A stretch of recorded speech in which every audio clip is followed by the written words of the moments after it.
Hello friends, welcome to more creative. दोस्तों, आज दिनांक 25 दिन बुधवार है। वही हिंदी महीना माघ और शुक्ल पक्ष की चतुर्थी है। तो चलिए शुरू करते हैं आज की बड़ी खबरें। यदि आपको खबरें पसंद आए तो वीडियो को लाइक जरूर करिएगा, और अभी तक आपने चैनल को सब्सक्राइब नहीं किया है तो इसी प्रकार की खबरों के लिए चैनल को सब्सक्राइब कर बेल आइकन पर क्लिक कर दें ताकि अगला वीडियो आपको शीघ्रता से मिले।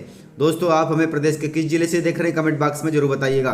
दोस्तों, प्रधानमंत्री किसान सम्मान निधि और मुख्यमंत्री किसान कल्याण योजना का लाभ जिले में मिल रहा है सबसे ज्यादा। दोस्तों, प्रधानमंत्री किसान सम्मान निधि योजना और मुख्यमंत्री किसान कल्याण निधि योजना, ये दोनों योजनाओं का लाभ प्रदेश में बालाघाट जिले को सबसे ज़्यादा मिल रहा है। अर्थात किसानों से सीधे जुड़ी इन योजनाओं के क्रियान्वयन में बालाघाट जिला मध्य प्रदेश में प्रथम स्थान पर है। इन योजनाओं के अंतर्गत बालाघाट जिले में सर्वाधिक 3,01,488 किसान परिवारों को लाभान्वित किया गया है। इन दोनों योजनाओं में बालाघाट जिले के किसानों के बैंक खातों में 740 करोड़ 44 लाख रुपए की राशि ट्रांसफर की गई है। इसकी जानकारी भू अभिलेख अधीक्षक प्रीति रानी चौरसिया ने दी है।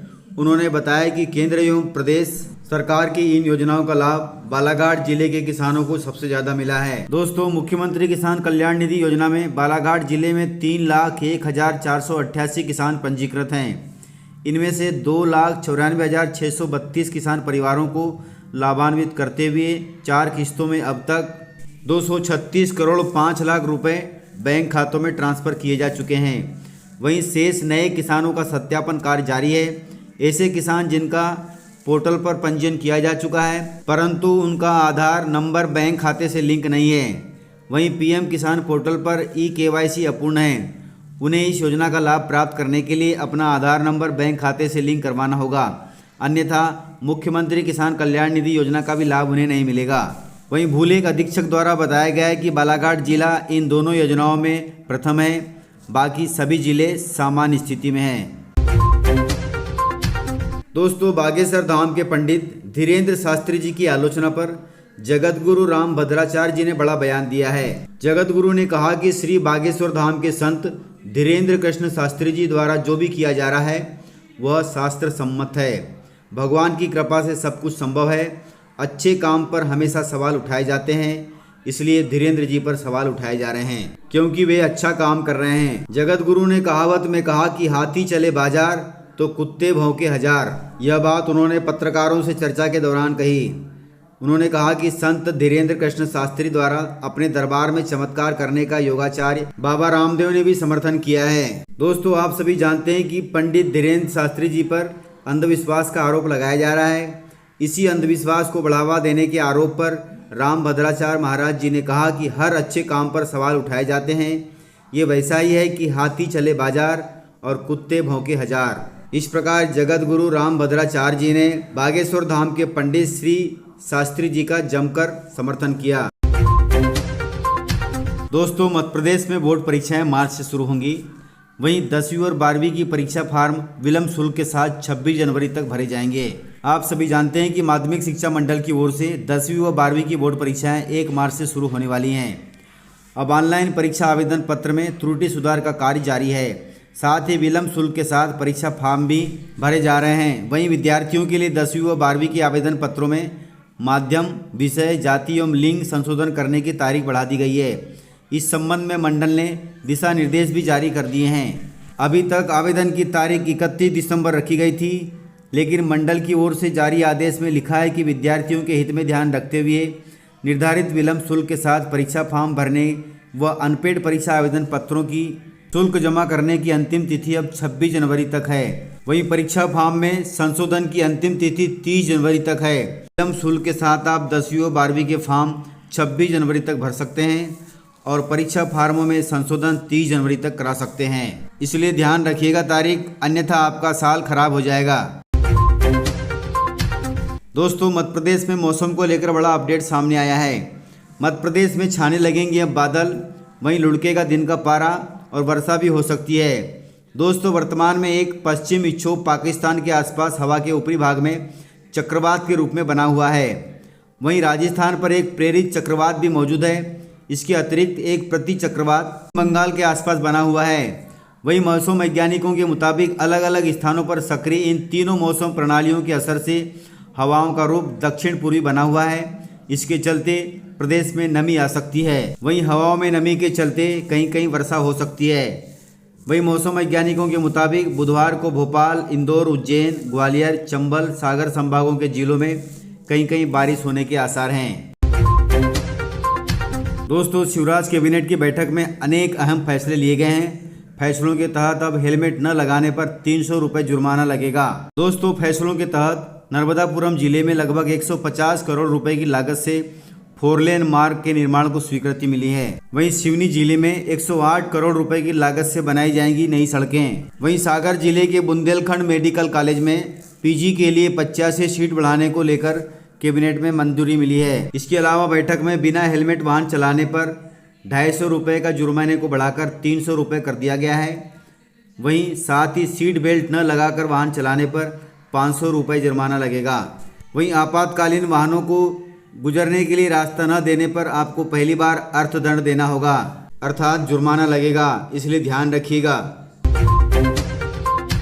दोस्तों, सियाचिन में मध्य प्रदेश के मुरैना का सपूत हुआ शहीद। तापमान नियंत्रक में आई खराबी से दम घुटने से हुआ निधन। दोस्तों, बड़े दुख की बात है कि एक सपूत शहीद हो गया। सियाचिन की ऊंची पहाड़ियों पर तैनात मुरैना जिले के अंबा कस्बे के रहने वाले सेना के जवान विवेक सिंह तोमर का गत 11 जनवरी को तापमान नियंत्रक में आई खराबी के चलते निधन हो गया, जिनका मंगलवार को उनके पैतृक गांव रूवर में अंतिम संस्कार किया गया। बताया जाता है कि हवलदार विवेक सिंह थर्मास्टेटिक बिल्डिंग से अपने साथियों के साथ बाहर भी निकल आए थे, लेकिन उस समय उनकी पोस्ट पर -52 डिग्री टेम्परेचर था। ऐसे में बाहर टिकना मुश्किल था, जिस पर विवेक सिंह फिर से बिल्डिंग में अंदर गए और इस तापमान नियंत्रक को ठीक भी कर दिया, लेकिन ज़्यादा समय अंदर रहने के कारण उनका दम घुट गया और वे शहीद हो गए। दोस्तों, ऐसे सपूत को हमारे सभी सब्सक्राइबरों की ओर से श्रद्धांजलि और उनके परिवार को भगवान इस दुख की घड़ी में सहन शक्ति प्रदान करें। दोस्तों, अग्निवीर भर्ती परीक्षा में शामिल हुए अभ्यर्थियों के लिए बड़ा अपडेट सामने आया है। परीक्षा परिणाम आने के 2 दिन बाद चयनित अभ्यर्थियों को सेना भर्ती कार्यालय में उपस्थित होना होगा। दोस्तों, अग्निवीर भर्ती लिखित परीक्षा परिणाम जल्द ही आने वाला है। सेना के अधिकारियों के मुताबिक 26 जनवरी से 30 जनवरी के बीच में कभी भी परीक्षा परिणाम आ जाएगा। जैसे ही परीक्षा परिणाम आएगा तो जितने भी चयनित उम्मीदवार हैं उन सभी को भर्ती कार्यालय में उपस्थित होना पड़ेगा। इन्हें इस दौरान मेडिकल परीक्षण और दस्तावेज परीक्षण से जुड़ी अन्य जानकारी दी जाएगी। इसलिए तिथि ध्यान रखिएगा, 26 जनवरी से 30 जनवरी के बीच में आपका परिणाम कभी भी आ सकता है। परिणाम आते ही आपको सेना कार्यालय में उपस्थित होना होगा।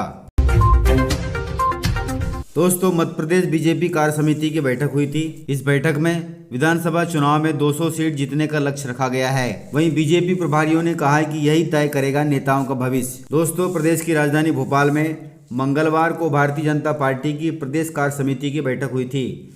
इसमें पार्टी ने 200 दिन में 200 सीट जीतने के लिए कार्य योजना बनाई है। कार्य समिति की बैठक में प्रदेश प्रभारी मुरलीधर राव जी ने कहा है कि 200 दिन में 200 सीट जीतने का लक्ष्य पूरा होना चाहिए।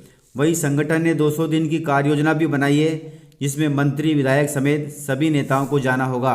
वहीं पदाधिकारियों ने कहा है कि लक्ष्य को पूरा करने पर ही मंत्री, विधायक और नेताओं का भविष्य तय होगा। दोस्तों, सीएम शिवराज सिंह चौहान ने लिया है बड़ा फैसला।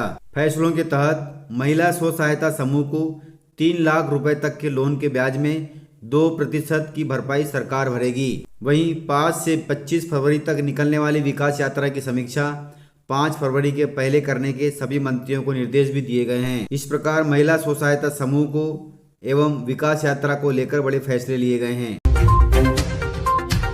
दोस्तों, भिंड जिले से खबर है। भिंड जिले में किसानों से ठगी का मामला सामने आया है। किसानों से रासायनिक खाद के परमिट काटकर डकार गए सेल्समैन खाद। दोस्तों, भिंड जिले की रौन तहसील के अंतर्गत मानगढ़ पंचायत में किसानों से ठगी का मामला सामने आया है। यहां पर किसानों से कृषि सहकारी संस्था के पदाधिकारियों ने डीएपी और यूरिया खाद दिए जाने को लेकर परमिट काट दिया, लेकिन परमिट काटने के बावजूद भी इन किसानों को खाद नहीं मिला। इस बात की शिकायत किसानों द्वारा प्रशासनिक अफसरों से की गई, जिस पर संस्था के सहायक सचिव शत्रुघ्न सिंह को और सेल्समैन को निलंबित कर दिया गया है। इस प्रकार खाद के लिए परमिट काटने और पैसा लेने के बावजूद भी खाद नहीं मिलने पर सेल्समैन और कर्मचारियों को निलंबित कर दिया गया। इस प्रकार से ठगी के मामले आ रहे हैं। इसलिए ध्यान रखिएगा और सतर्क रहिएगा। तो इस प्रकार से जानकारियाँ थी। यदि आपको जानकारियाँ पसंद आई हो तो वीडियो को लाइक ज़रूर करिएगा। तो मिलते हैं सर इसी प्रकार की खबरों के साथ अगले वीडियो में। तब तक के लिए जय हिंद, वंदे मातरम, टेक केयर।